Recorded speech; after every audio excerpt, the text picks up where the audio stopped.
Ya, shalom, puji nama Tuhan. Kembali ya saya akan menjawab pertanyaan dari sahabat-sahabat Facebook. Ada pertanyaan dari saudari Nur Farida perihal Kejadian pasal yang ke-8 ayat yang ke-21. Saya bacakan ayatnya buat saudara. Ketika Tuhan mencium persembahan yang harum itu, jadi ini persembahan yang diberikan oleh Nuh sesudah Nuh turun dari Batra.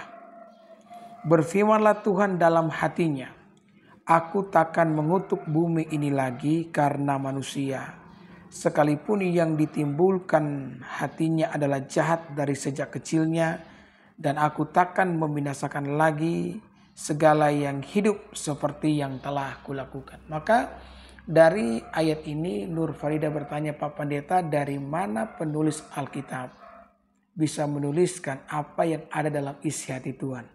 Karena di ayat ini dikatakan berfirmanlah Tuhan dalam hatinya.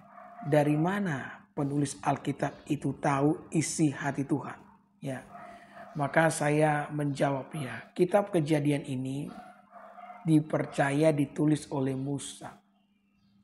Nah, Musa bisa menulis kitab Kejadian karena diilhamkan oleh Allah.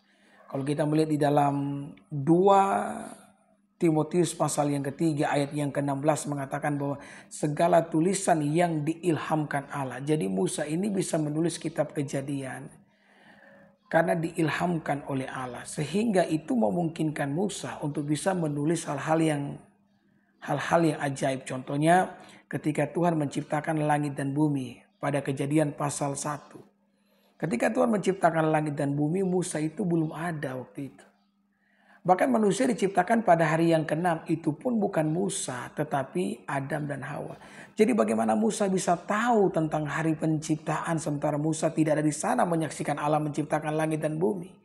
Jawabannya jelas, Musa mendapatkan pengilhaman daripada Allah, daripada Roh Allah itu sendiri, termasuk dengan kisah yang ada di dalam Kejadian pasal yang ke-8 khususnya di ayat yang ke-21. Jadi dari mana Musa itu tahu? Karena Tuhan sendiri yang menyampaikan ilham itu kepada Musa dan menuliskannya di dalam kitab yang disebut kitab Kejadian. Terima kasih atas pertanyaannya buat saudariku Nur Farida. Ingat ya, NKRI harga mati, torang sama bos saudara. Tuhan memberkati. Shalom.